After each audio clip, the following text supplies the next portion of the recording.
We're delighted you could all be here. Thank you very much. My name is John Hamre, and we're pleased to have, I think we call this a book signing ceremony, but it ain't a book signing ceremony. This is kind of like a 12-step recovery program for former congressional staff, I think is what this is. By the way, there is going to be a booth for the Trump for President candidate who's looking for assistant secretaries for the next administration. So we've got a lot of people here with experience, and please do stop by.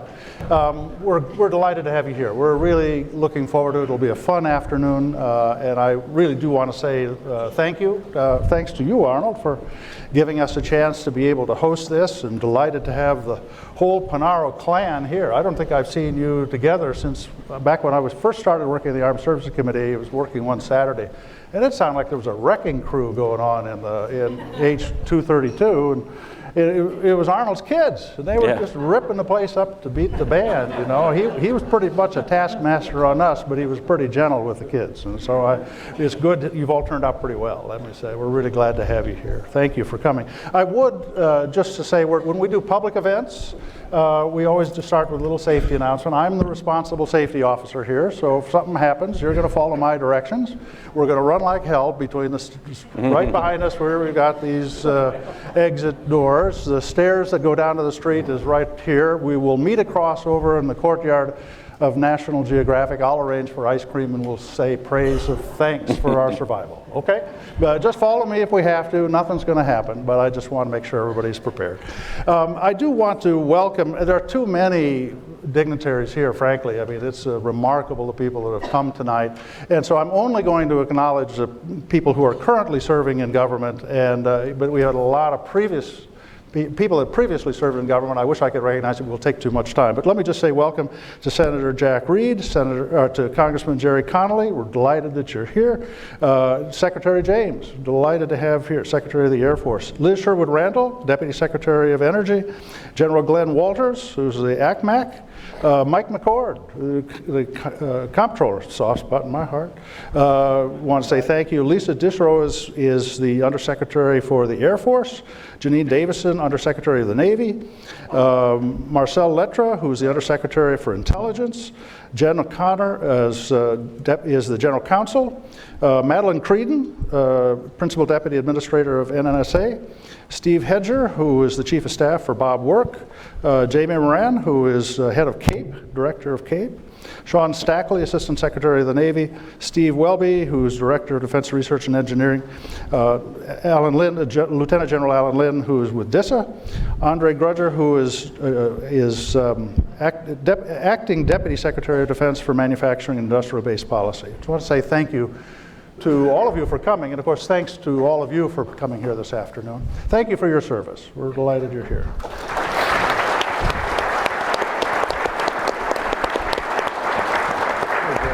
I do want to say thank you to, of course, to Senator Nunn, Senator Warner, Jim Jones. Brent Scowcroft was going to join us, but something came up, and so he was not able to join us this afternoon, but we will extend our thanks to him for having been on the program with us, although he couldn't be here. I could spend a lot of time introducing Arnold Punaro, but that would be a waste of your time. Okay, so let me just start right now. We're going to have Arnold introduce a little bit of his book, and then we're going to start with a little bit of a panel discussion. Welcome, Arnold Punaro, the author of our book. Thanks, John. Thanks, John. Thank you. Well, thank you, Dr. Hamre and CSIS, and particularly Brandon Schwartz and your team, and from my office, Anita Kaiser and Betsy Piscopo, for putting this marvelous event together. Well, it was 1974, and Roland McElroy, who was then Senator Nunn's press secretary, and I, we had a visit from Dr. David Abshire, CSIS's founder, and he wanted to convince Senator Nunn to get involved with a new CSIS project. And he promised Roland and I, he said, look, this is just a one-time deal, and you aren't going to have to do any work. We're going to do all the hard work. Well, Senator Nunn and many of us, all of us on the stage for sure, have been fortunate 40 years later, Dr. Hamre, to still be doing additional work with CSIS. And it's, yeah, for nothing, absolutely. And it's certainly a labor of love.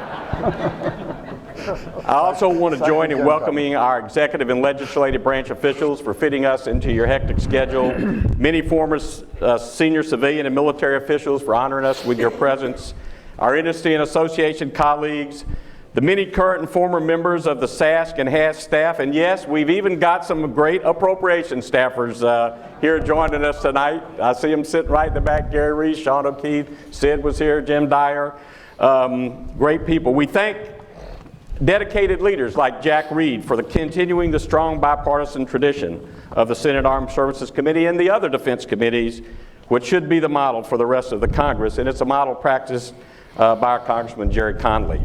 I also want to recognize my family, starting with my amazing wife, Jan. She's contributed so much to the book and my entire life.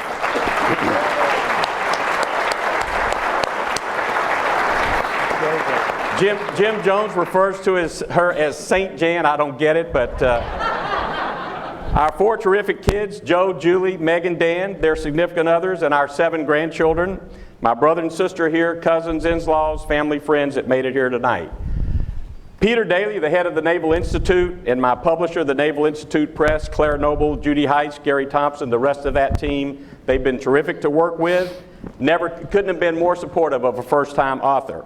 Thanks to David Poirier, a best-selling author himself, and his wife Lenore in writing of the book, along with Dr. Kim Roberts, Jonathan Rue, and Arena Plax, who did terrific research, writing, and editing. In the acknowledgement section of the book, there's a lot longer list of those who helped make this a success. I have always believed that collective wisdom is better than individual wisdom, and I would not have accomplished nearly as much without the support of terrific colleagues in all of my jobs. I'm really thrilled that here tonight are some of my grammar school, high school, and college classmates. My class that graduated in 1968, you might ring a bell, you heard that year talked about in the current campaigns, as well as some Marine officer candidate and basic school classmates. And I want to honor all the Marine and Navy corpsmen with whom I had the great privilege of serving. Several of them are here tonight. My Vietnam Company Commander, Lima Company, 3rd Battalion, 7th Marines, Colonel J.K. Van Riper. Where's Jim? Jim, thank you for being here.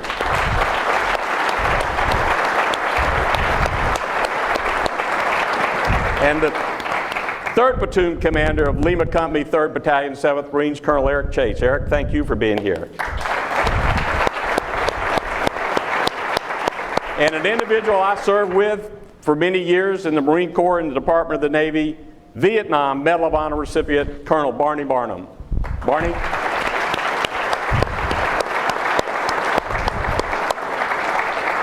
Well, the Marines I served with were one of the primary reasons I wrote the book. More people should know their stories, their incredible dedication and courage and sacrifices they made in a war few supported and even fewer thanked. In Vietnam, they served with honor. They did everything their country asked of them and more. I also wanted to describe a realistic picture of life as an infantry rifleman in combat, slogging through free fire zones for weeks and months, seeking an elusive but ever-present lethal enemy, never knowing if someone is an enemy or a friend. It was a war without a front line. We were constantly cold, wet, hungry, and tired. Resupply would rarely arrive on time, and we had to ration food, ammo, and water. We never had any heat tabs to warm up the awful sea ration meals, and even didn't have dry socks. Every day was pretty much the same. Up at the crack of dawn, trudge for miles to our nighttime position, clear areas en route, set up ambushes, and stay up half the night on watch, with many a firefight in between. That is the life of a rifleman in combat. One of those riflemen was Corporal Roy Lee Hammonds. I opened my book with the scene of an enemy ambush after my 1st platoon and Eric's 3rd platoon had linked up when Eric was wounded to medevac. When I rushed to give first aid to my Navy corpsman, I was hit and seriously wounded. Corporal Hammonds, who was within weeks of going home, dashed from a totally safe position to help me. We had never met. He was not even in my platoon. The bullets that hit him would have surely torn through me. He died, saving my life. So I dedicated my book to Corporal Hammonds. His sacrifice is seared in my soul forever. And every day, I vow to make myself worthy of his sacrifice, It can bring a fiery intensity to your work. And that's why I've dedicated my life to ensuring that the Corporal Hammondses of our military do not give up their life in vain. So when I returned from Vietnam, I continued my career of public service working with Senator Sam Nunn, who every day, working with his colleagues in the committee, wanted to better the lives of our warfighters. I had the great honor to work with Senator John Warner and General Jim Jones and countless other national security luminaries, many of them here tonight. We worked together to solve some of the most challenging problems of the 70s, 80s, 90s, from creating the all-volunteer force and saving it with the Nunn-Warner benefits package, to the SALT II Treaty, the Panama Canal Treaty, the Beirut barracks bombing, Goldwater-Nichols, Packard Commission, Iran-Contra, Desert Shield, Desert Storm, many, many more. None of these issues could have been solved by any one party or any one person. It took both sides working together, finding compromises, earning votes, and working cooperatively with the Pentagon for the best results for the men and women in uniform and their families. After 24 years alongside Senator Nunn, I decided to continue serving our warfighters, but then in a different capacity, as a defense business executive, where we provide cutting-edge technology so our warfighters never have to face a fair fight. All the while, I continued serving as a Marine Corps reservist. In summary, the book is a combination of war, political, and business memoir with important lessons I learned throughout my career that should be applied by today's leaders. The world today is more complex and more dangerous than at any time I have observed, but I truly believe that the problems facing the United States are not insurmountable. We've faced tough problems before, and they can be solved if we make sure to face these problems in a bipartisan way where politics stops at the water's edge. And there are no finer examples of this than the individuals joining me on the stage tonight and many in the audience here. It is a privilege to have known and worked with each of you over the last 4 decades. In closing, let us never forget the Corporal Hammondses and all those who paid the ultimate sacrifice. We owe it to them to come together and lead from the front. Thank you very much.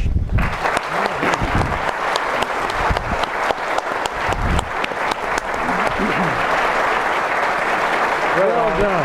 Yeah, thank you. Thank you, Arnold. Thank you for remembering the people that have sacrificed their lives. That's very, very moving, actually. I'm going to make this a serious discussion, but I don't want to start without having just a little bit of reflection from these 3 gentlemen about what it was like to work with Arnold. Don't you think that would be? Don't you think we ought to start that way? So. Senator Nunn, I think you have a right of privilege. You hired him. I think you better start. Well, on a serious side, if I use 2 words for Arnold, it would be courage and commitment. Courage, commitment to do what's right for the country first. Country was always first. One of the things Arnold and I agreed on when he became Chief of Staff of the Armed Services Committee is that we weren't going to ask anybody who they voted for or what party they belonged to, and we never did. And we did that on my personal staff too. Arnold loved the country. He loves the Marine Corps. In fact, he told me once that the Marine Corps was older than the United States of America, and that he felt that our country was named after the Marine Corps. Oh, God. I'm not sure, Jim, if that's true. But I also remember so well Arnold being dedicated after he got out of the Marines in the Marine Reserve. And I remember also how shocked his friends were when we got the announcement he was going to be Brigadier General, because everybody that knew him thought he already was a general. We used to say that Arnold had a new management principle. He managed by decibel. He could be heard. You didn't ever have to worry about him being in control of the staff when the intercom went out, because everybody could hear him in every room in the whole Senate Armed Services Committee. I've never known anybody, though, that was more dedicated and more professional and did a better job. Kim Wincup is here in the audience somewhere, and I remember so well when Les Aspin was chairman of the Armed Services Committee on the House side, and I was chairman on the Senate side with my great friend, great American John Warner. And we would actually start, before we ever passed either bill, with Arnold and Kim meeting and trying to understand where the major differences were going to be and how we could get the bills postured in a way that we could solve those problems and end up together. And we started at the very early stages. It was 6 or 8 months later, before we ever got to the final compromises. I've never known anybody that could do that other than Arnold. When I got to the floor of the Senate on a bill, he not only knew the substance, but he knew where the votes were. And he knew where the votes were. And as a guy managing the bill, that was all important. And the other thing, and then I'll pass the gavel over here to John Warner and Jim Jones. But the other thing is, Arnold told me to begin with when he became Chief of Staff of the Armed Services Committee, and he'd started in my office as Assistant Press Secretary right out of Vietnam. But he said, one thing I'm going to do, I'm going to hire people that are smarter than I am. And I said, Arnold, I want you to hire them that are smarter than both of us. And I said, and from my point of view, that won't be very hard to do. But he always did that. We wanted the very best we could get. Right. And Arnold did not, he never ever wanted them to have anybody between me and the staff. I could talk to any of them directly. He wasn't a control freak, but he knew everything going on. So I don't think you've ever had anybody more capable than Arnold Punaro on Capitol Hill. And he took those traits to the business world. He took them to the Marine Corps Reserve. He is just one heck of a leader. So I salute you, Thank you. General. Thank you very much, Senator. Senator Warner,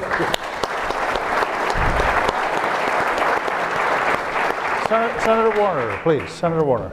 John, thank you very much. I'm at that point in life where I thought I'd seen everything, but I am really awed by the turnout of this crowd, and it really shows the cohesion among all of us, because we dealt with national security at all varying levels, and we've come to gather tonight to honor this, what I call up in arms Arnold. I'd like to reflect in a slightly different way about the importance of this evening. All of us, the three of us up here, worked with Arnold as this book went along, and his lovely wife had to work a lot with it, and his family. And it represents to me a capturing of history that's very important at this juncture in America's existence.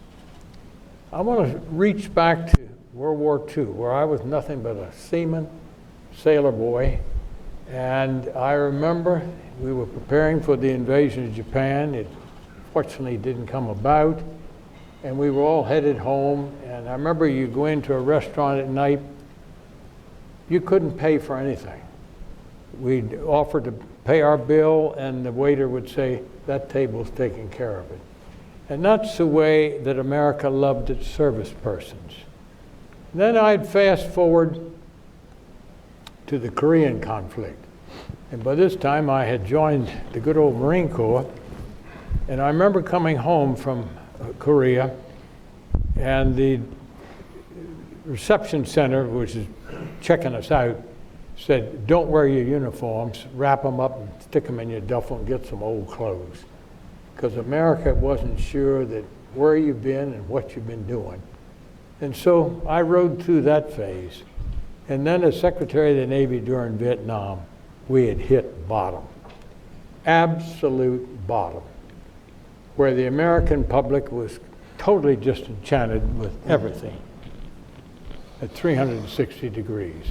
And men like Arnold went over there in all of that terrible enfilade. I'll never forget the triple canopy and all the other things that I saw on inspection trips there.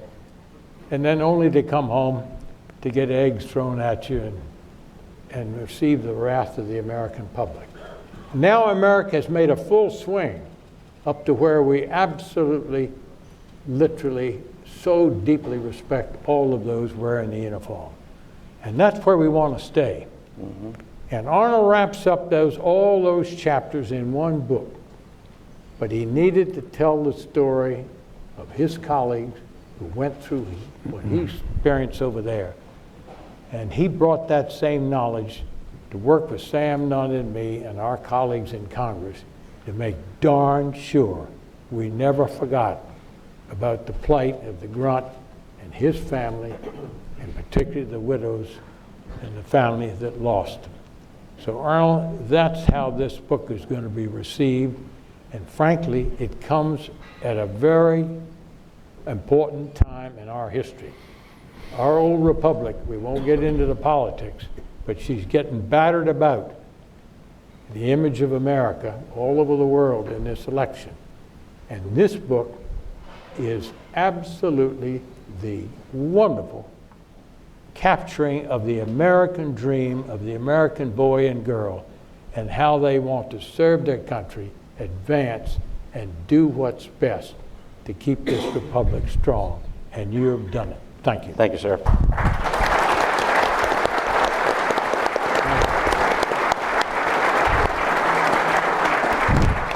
Jim Jones, nobody's had a more interconnected professional experience with Arnold than Jim Jones. And Jim, let me turn to you. I hope you're going to lighten this up just a little bit. That's a target-rich environment.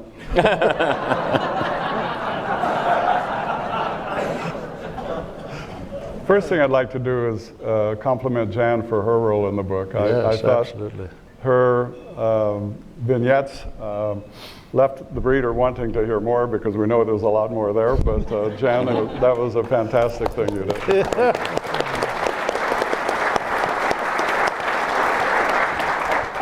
So in 1979, I was an active duty major in the Marine Corps, and I'd been selected to go to the Marine Corps Command and Staff College from Headquarters Marine Corps, and I was really looking forward to that. And I was called in by a general officer at the headquarters who said, we have a change of plans for you, and we hope you're going to like it. And I said, whatever I can do, sir, typical Marine response.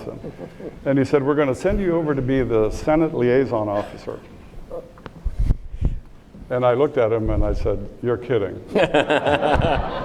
What is a Senate liaison officer? He said, oh, it's a very important job that, by the way, I forgot to mention the Commandant wants you to do this. I said, oh, well, that's different. And so I found myself in the summer of 1979 with a commitment from that same general officer that I would only be there 2 years, 1 year actually, and I would still go to Command and Staff College. And so I arrived, and one of the first people I met was then Major Select Punaro.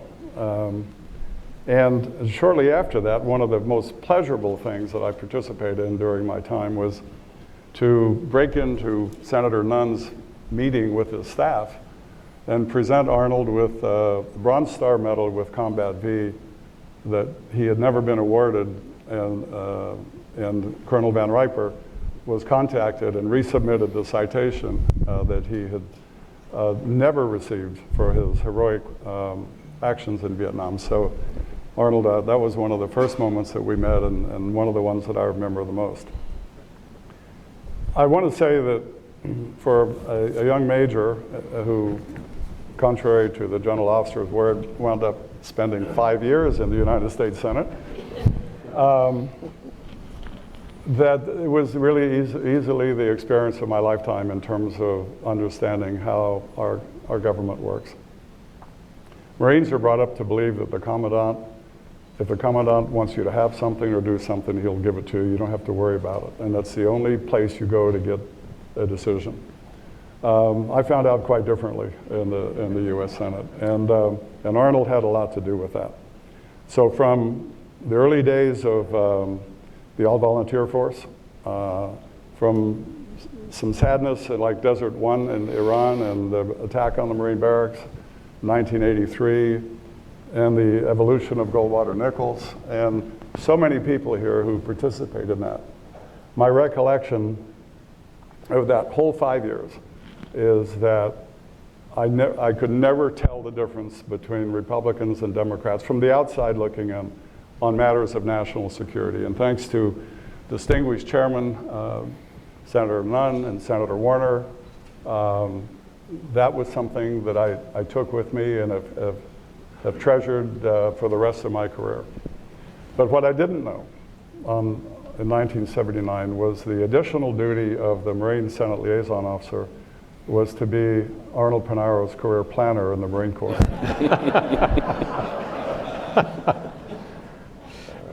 I'm going to give you an example. the Marine Corps wisely selected Arnold to be promoted to major in the Marine Corps. And one day on a Friday afternoon, he called me in the office in early 1980. And he said, I'm going on active duty next week to the Marine Corps headquarters, and I have never worn my major's uniform. Could you tell me how the oak leaves go, where do the stems go, inboard or outboard on the oak leaves? And I was listening to this and I said, he's pulling my chain. Nobody asks a question like that to another major, you know. And I said, well, Arnold, the stems go inboard. He said, thanks very much, and he hung up, and I thought about calling him back because I thought he was going to say, no, they don't, you know, but he didn't. And Monday morning, he walked into headquarters of the Marine Corps in his Class A uniforms with 2 majors' leaves on his shoulders and 2 on his collars, all backwards. And he ran into the meanest colonel. This is true. On active duty in the Marine Corps, who proceeded to tell him what he thought of his sartorial splendor in terms of regulations. So we talked about that, and he was not particularly happy with it. A year goes by, same Friday afternoon, I get another phone call from Arnold, and he said, okay, last year, okay, that's fine. He said, but I'm going on active duty on Monday. I've forgotten which way the leaves go. I said, Arnold, I'm not going to do this to you twice. The stems go outboard. And he hung up the phone and said to himself, he's not going to do that to me twice. He reported into the same colonel.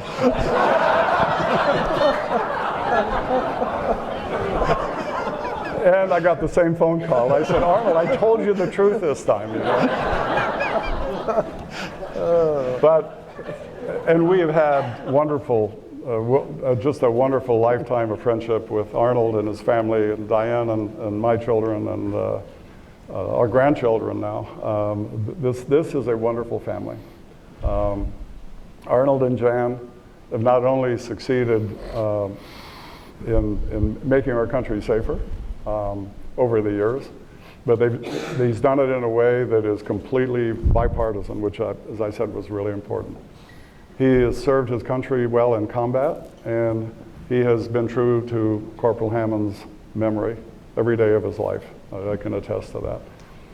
He's been successful in working for a major company, SAIC, and he's been successful as an entrepreneur, working with his sons and building a business, but always being available to the Defense Department or anybody else who needs his expertise on matters that are of grave concern to us even today. Arnold is a national resource for experience and for what we should be doing today, not only in terms of how we do it, in terms of style and how we communicate with one another, but also in terms of substance. And I'm very proud to be a friend of Arnold Punaro's, and I admire him greatly, and I can't think of better timing for his book to come out, because I think it'll be a primer for the next Congress and the next administration as well. Thanks, Jim. Thank you. Here, here.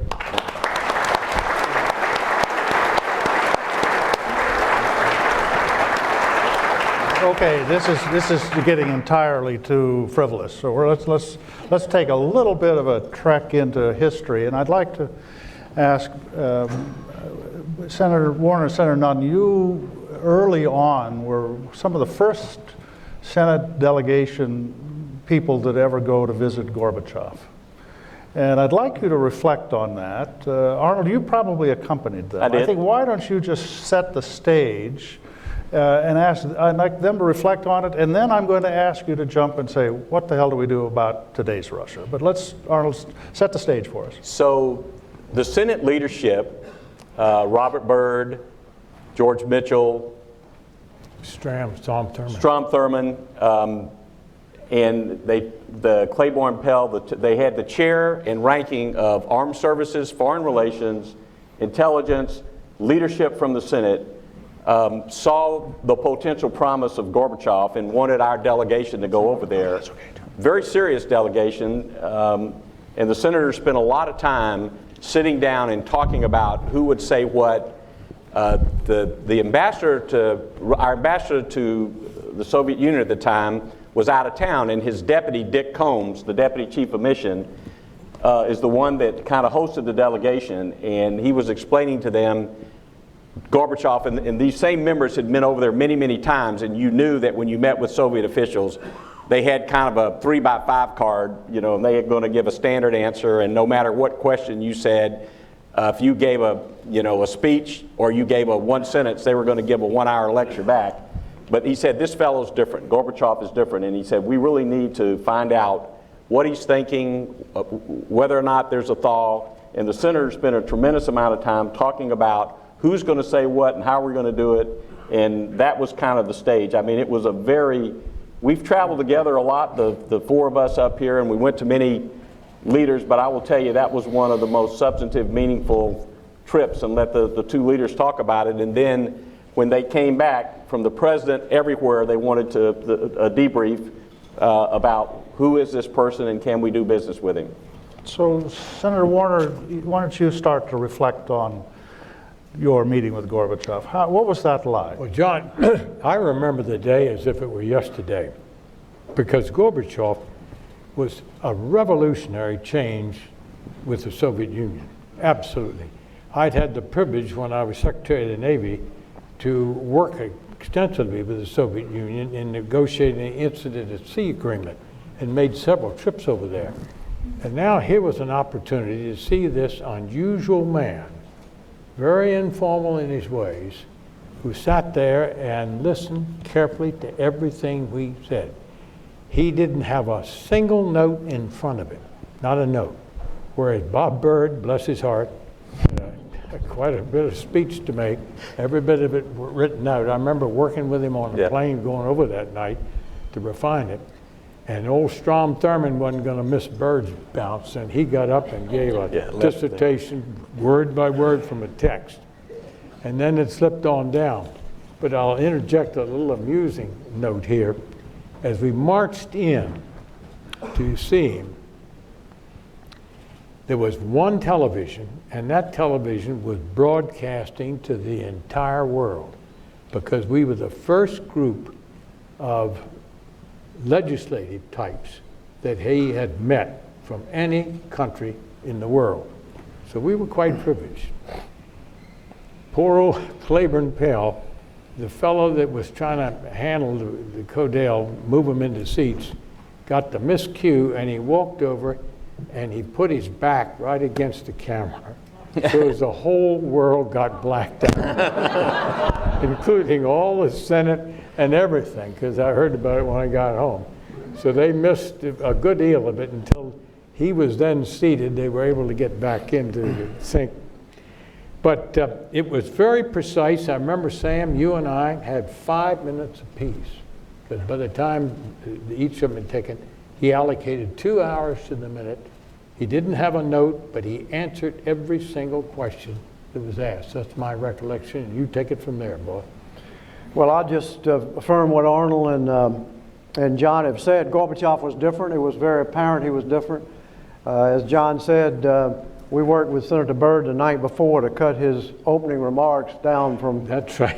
You had to have an interpreter. It was sequential, so double the time of normal, but it got cut back from, I would say, 20 minutes without interpretation to about 10, but it lasted about 20 minutes, and of course Senator Byrd did a good job of going down every complaint we had against the Soviet Union. And normally, I'd met with Brezhnev and I'd met with Kosygin.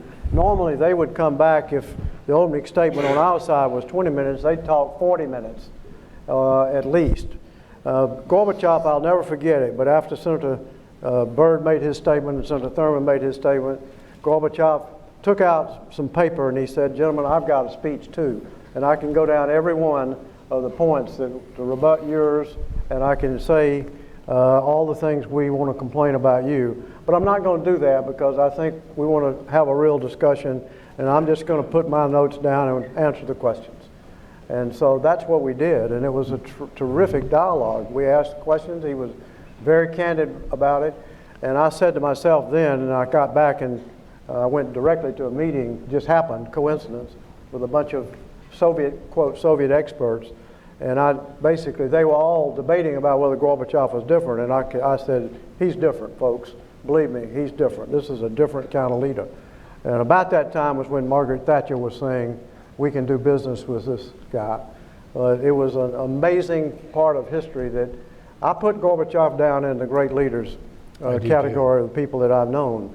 Not because he understood economics, not because he could save the Soviet Union, not because he basically could save communism, which really what he wanted to do. He wanted to change it, but he wanted to save it. But because he let the Soviet Union change itself and basically let it collapse without spilling the lives of hundreds of thousands of people, which in my view would have happened with any of his predecessors. I think you would have been talking about huge disaster, and you would have been talking about it with a country that had 30,000 nuclear weapons, thousands and thousands of chemical weapons, had weaponized biological weapons, including smallpox. So it was a moment of history. I think the empire was going to collapse at some point. It was inherently incoherent. The economics didn't make sense. The incentives didn't make sense. So it was going to happen, but it didn't have to happen the way it did. So I would say that Gorbachev goes down as a real leader in my book. And I still think of him that way. I know he's not a hero in the Soviet Union. I will leap forward and remember when the Soviet Union collapsed.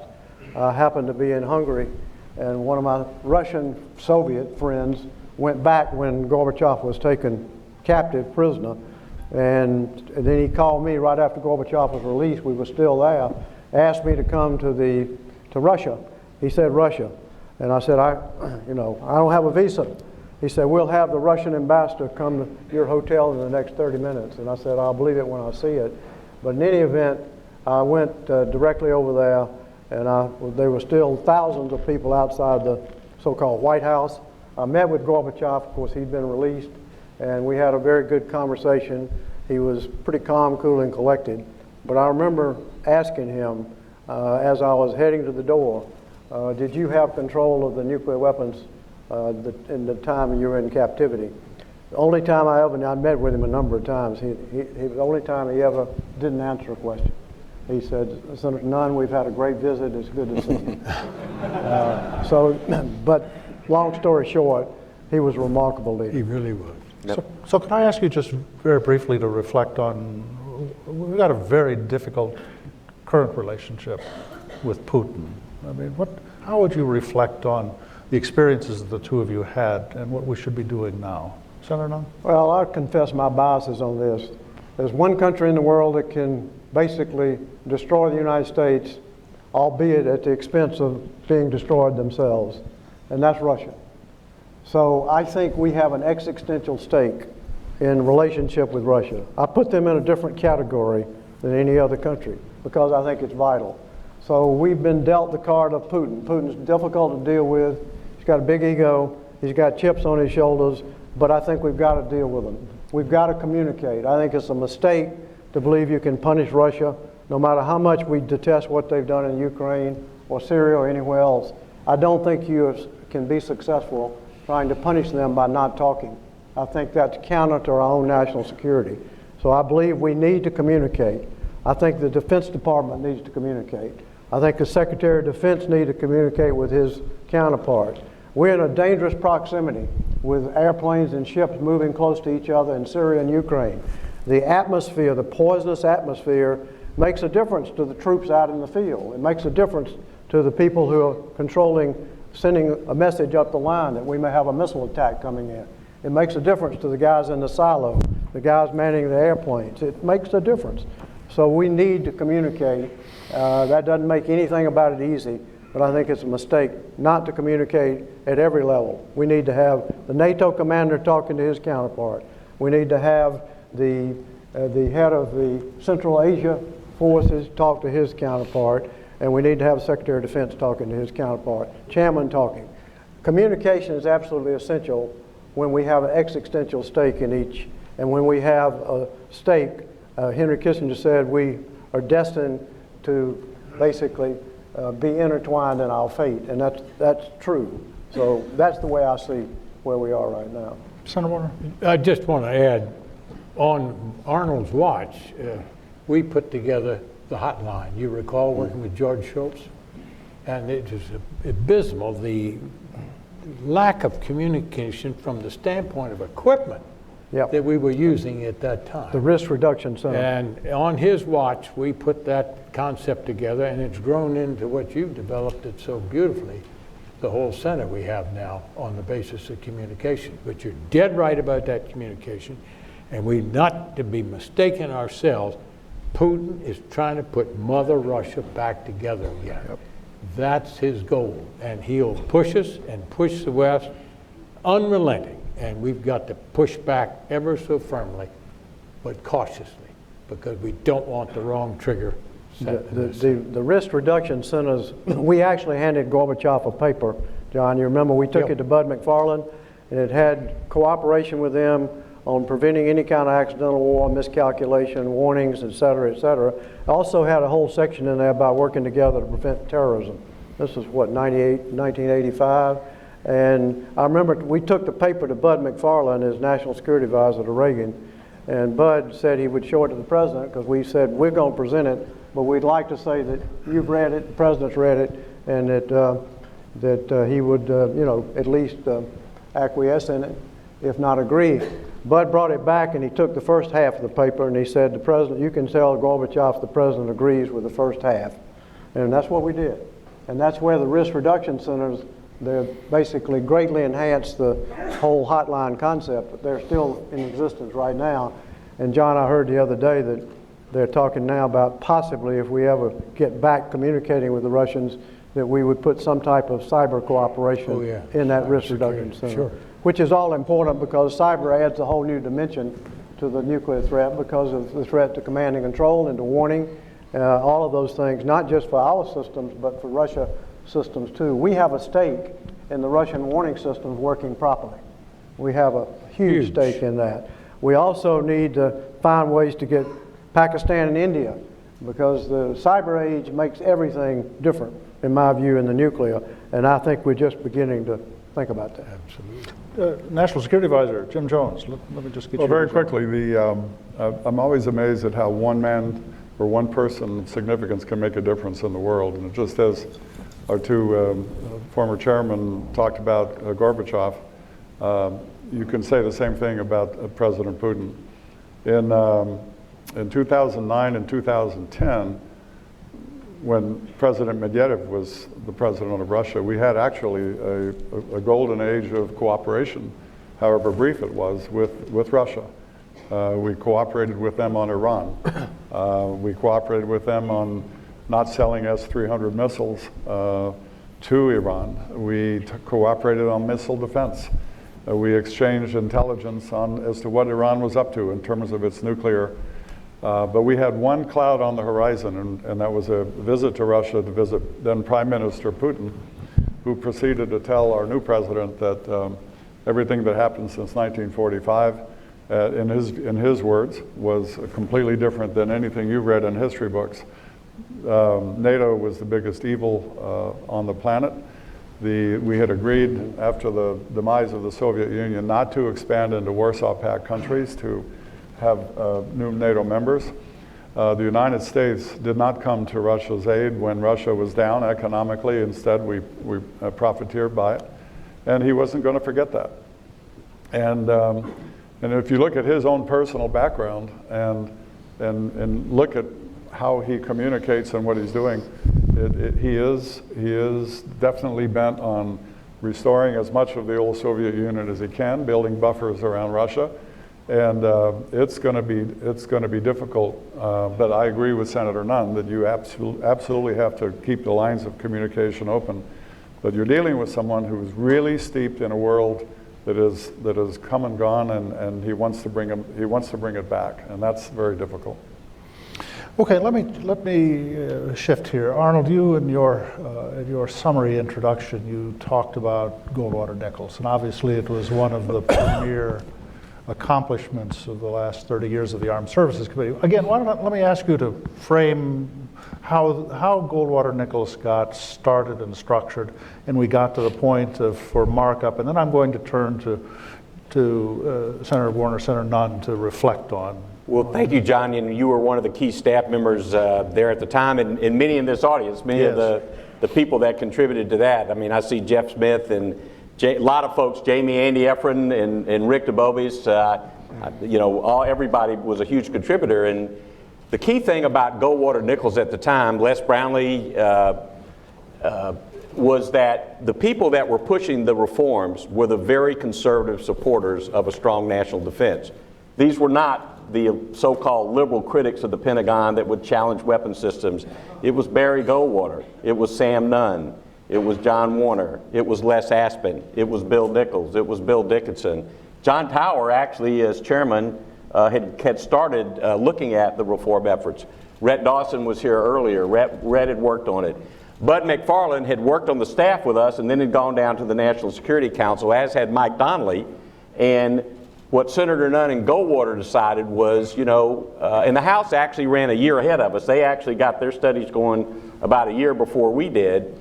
And I remember, Roland remembers this because Senator Nunn, when he ran for his office first time, one of his campaign pledges was to try to get runaway fathers to support their kids. Russell Long was chair of the Finance Committee, so Senator Nunn went to see Russell Long and said, and that Finance Committee would have had provisions that did that. And he asked for the Chairman Long's advice, one of the great senators, and he told Senator Nunn something to this effect: Sam, don't ever solve a problem for people before they know they have a problem. And so what we decided to do in Goldwater-Nichols, and Rudy was a key part of this as well, is do a staff study and analyze all the problems in a very comprehensive way. Not only analyze them, but we spent 2 or 3 years putting it together. We also met with the senior leaders in the Pentagon. We had offsites down at AP Hill. We met with the think tanks, CSIS. Bill Lynn actually was a young staffer with Barry Bleckman working here at CSIS, and CS did a great study that fed into us. And they put it together, and we didn't, and in the staff study, we outlined all the problems without projecting, okay, here's the only answer. We would have 3 or 4 or 5 different options. And then the senators took that, and from that, the senators got involved. And the key principle, they also identified, look, there's certain things we need to do that these problems jump out. One, we want to make sure we enhance and continue civilian control of the military. 2, wait, I'm kind of jumping in, so let me turn it over to the senators at this point. But that was, a lot of groundwork was done. It was totally bipartisan. Even though the Pentagon at the time totally opposed everything we were doing, we kept an open dialogue. We had some back channels to a lot of senior people in the Pentagon.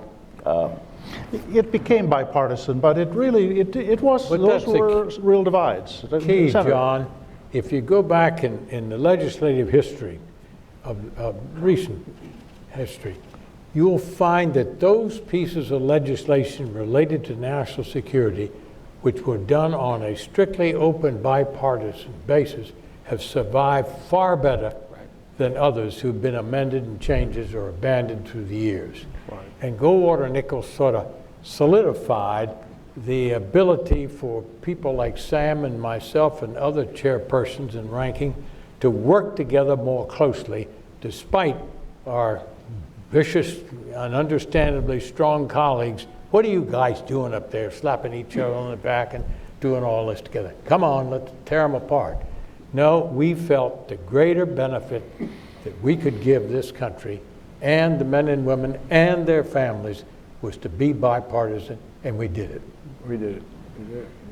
Senator, you reflect on Well, this. let me just give Arnold some credit. This is sort of an unusual arrangement. When Barry and I started working seriously on the legislation called Goldwater-Nichols, we knew from the very beginning that if we had a Democratic staff and a Republican staff, and it wasn't going to work. Right. It wasn't going to work. We had too much opposition from the Marine Corps and the Navy. What? Huge. Take all the time you need here. It was brutal. It was brutal. It ended up passing overwhelmingly. It was brutal. Every amendment we had in the committee was close. In any event, we decided, and Arnold was very much in on this, remarkable staff director to do this. We made one person in charge of the whole project in terms of staff. and that was Jim Locker. Jim Locker was the guy, and Barry and I made the agreement, and we both kept that agreement the whole time. If we had not done that, in my opinion, in spite of the efforts, it would not have gone. It was just too much. I totally agree. But how many staff directors would, in effect, allow the authority to be delegated to somebody who worked for them? And he did have the authority. We gave it to him. And it made, the several things happened that it would have come off the rails. So, Jim, let me put you in a spot, because you were Senate liaison for the Marine Corps at the time, and it was a contentious part as we were working our way through it. You subsequently became the commandant, National Security Advisor. You've seen the way in which it transformed. Reflect on Goldwater-Nichols from your personal perspective and your point of view. Well, I think it was a transformational, obviously, piece of legislation that absolutely needed to be done. I mean, it was a complement to our shift to the all-volunteer force, and gave much-needed reforms to the way the Pentagon, both the civilian side and the military side, made decisions. And it simplified the chain of command, it made it clearer as to who was responsible, the lines of authority, and it really brought jointness together in the decision-making process, and a whole lot of things were affected. Our whole military education system, our whole concept of how you achieve senior ranks with having to have a joint tour or two, and so I think it really served a great purpose. And I completely agree with the senator that I certainly was I was and others like me who were in the liaison business were the forward listening posts, and I think the Pentagon generally, with the exception of a few, but generally there was service opposition, because the service chiefs knew that that there was going to be winners and losers here. And they weren't they would not be on the winning side. General David Jones, who had been chairman of the Joint Chiefs, played a huge positive role. He was the one who probably led the way more than anybody on the military side. And then General Shai Meyer was also extremely active. Both of them were involved the whole way. And then Admiral Crow on the Navy side, when he came in, and even when he was the Pacific commander, I believe then, and the Navy's official position was opposed, but we talked to a number of people out there in the Navy, in command, in the field, and they were quietly supportive. And when he came in, he was very supportive as chairman. It probably needs some revisiting now. I know CSIS is doing that, and I think everything needs to be looked at again. But I think it did succeed, and now we need to modernize it. John, if I might call on Arnold, too modest to talk about it, but his experience as a young officer and that of his family and wife really was the driving motivation, what he'd experienced, to initiate, and this is a man that did it, TRICARE for life, and the pay and other benefits that you put through when Nunn and I were together to help the people in the ranks. Well, thank you, Senator Warner. The period you're referring to is President Nixon asked former Secretary of Defense Thomas Gates to look at a commission in 1970 as to whether or not we ought to continue the draft, which was hugely unpopular because of the Vietnam War, and we ought to go to all volunteer force. At the time, the service chiefs were strongly opposed to doing away with the draft because it was a very predictable source of personnel for the military. But he recommended that we do away with it, and in 1973 we shifted from the draft to the volunteer force. As we were drawing down from Vietnam and the active components were coming down, there were still a lot of people that had been drafted. Through the decades of the 70s, and many of our retired military lived this, was a very difficult time, particularly for the ground forces. The Marine Corps had huge quality problems. The Army had 42% non-EAS attrition, meaning the kids in the Army didn't even serve their full 4 years and had to leave. And what had happened was people were worried, about was it going to survive? And frankly, it was the liaison officers and one of your colleagues, then Captain John McCain, backed up by people like Jim, that started talking to us at the staff level. Look, the volunteer force is in big trouble. And he wanted Admiral Hayward, then Chief of Naval Operations, to come visit with Senator Nunn, who was the Manpower Subcommittee Chairman. But he couldn't come unless he was invited, and Senator Nunn's position was he'd meet with any service chief anytime if they asked to see him. Well, so John McCain and I cooked up a little deal with Rose Johnson, Senator Nunn's scheduler. Hey Rose, the Chief of Naval Operations wants to see Admiral Hayward, and John tells the Chief of Naval Operations, hey, Senator Nunn wants to see you. So they come over for the meeting. Senator Nunn has it in his hideaway, which rarely we ever did. After the real quick pleasantries, they're kind of both looking at each other like, okay, sure nickel, partner, what's going on? McCain and I are kind of slinking into the corner, and finally they figured out what was going on. But then, okay, so Hayward talked about the real problem. So then Senator Nunn sent a bunch of us out into the field and got other senators involved. Got Chris Lehman was working then for Senator Warner, and we developed what was then called the Nunn-Warner Benefits Package, and it had C-pay, sub-pay, increased pay, retention pay. We created then what was called the Variable Housing Allowance. It was a new benefit. Chris Lehman and I sat down and worked it out where you would pay people more when they were assigned to high-cost living areas that they had no control over. And frankly, if you talk to Richard Danzig and John White, that were the head personnel, Rudy had to be very involved in this during his later career and keeping it all going. There was a lot of argument in the Carter administration. They didn't support it at first because they didn't want to admit that the volunteer force was having problems. But thanks to Richard and John, who later went on in the Clinton administration to have very distinguished additional careers, turned it around, and the administration came out. Kim worked on it. The House was very involved. It was a total bipartisan effort, and basically kept the volunteer force from going under in the early 80s. And today, of course, it's so magnificent, and our troops are so great. And of course, they've added a lot of benefits, the TRICARE for Life, et cetera, over the years. But it is a hugely expensive force. It is the long-term cost of the fully burdened cost of the all-volunteer force, and the deferred compensation for a force of retirees that's twice as large as the active force is something that we all have to take a hard look at. You can't change anything overnight. You don't want to make any retroactive changes. But if we want to have the right kind of force in 2025 that we have today, we're going to have to take a hard look at that in a very thoughtful and deliberative way, just like the two of you did in 1980. And one of the remarkable things, John, that Arnold Punaro does, he's on top of all the issues now. It's not just, he's on top of the business issues, he's on top of the personnel issues. He plays a huge role in the confirmation process over and over again. I've never seen anybody that could stretch their career over 100 years. Yeah. Rudy and I and Rhett, we always say to Kim about the confirmation process, we've never lost anybody that we wanted to get confirmed. I think we should point out that service that Arnold renders today is all pro bono. He's over there helping SecDef, as our distinguished former Deputy SecDef knows well, and helping out wherever he can, and he doesn't reach into their pockets.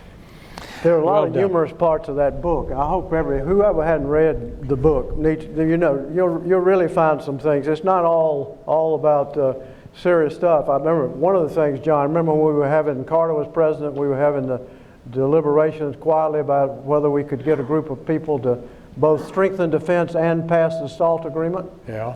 And we went over, we had a series of breakfast meetings. We went over to John's house. At that time, he was married to a very famous person by the name of Elizabeth Taylor. And I remember very well, there were about 6 of us in there, and John wanted to see if he could get Elizabeth to cook breakfast.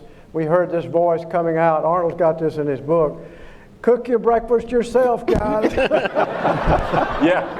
He invited all the senators over for breakfast. Chris Lehman and I show up early, no lights on, there's nothing, no juice, no nothing, and Warner's kind of sheepishly coming out from the back room, and I hear this loud voice, John, if you want breakfast, fix it yourself. Okay. But then she came out and greeted the senators. Let me just say, I'm under strict orders. Yep. The Senator Nunn has to catch a flight. John, 1 second. You read in Arnold's book about leading those young kids in those jungle areas, tired, hot, hungry, And he was always forcing them to put that flak jacket on. They didn't like it. Well, I say to you right now, as soon as this book hits the public, you better put your own damn flak jacket on.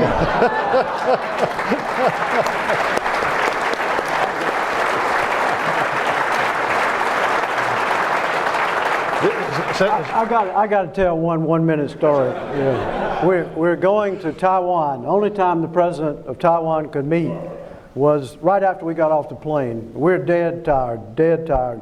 I go into the meeting, I say, Arnold, I don't think I can make it. Please take notes and make sure that if I have to wake up, you punch me. Anyway, I'm just about to nod off, and this president talked for 10 minutes before he'd ever have an interpreter. So you were hearing zero. You had no idea what he was saying. And so I decided he was looking away, the guy. So I decided I'm going to nod off for a minute. I look over there for Arnold for reinforcement. His head is literally between his knees. So this Marine has not always been alert, Yeah. I can tell you. Yeah. I think this is going to become more interesting if we stay, okay? But I can't because the Senator has to catch a flight. So we're going to cut it short now. Arnold is going to be signing books. I would just like to personally say that I know that you've been very generous to give credit to Jim Locker for leading the committee. I was a little staff guy on the committee. But honestly, the guy that really pulled it together was Arnold. Arnold had the capacity to see the political imperatives that had to be mobilized while preserving the substance of Goldwater-Nichols. He really did that. And so Arnold, congratulations. Thank you for this book. Would you all say thank you? Thank you.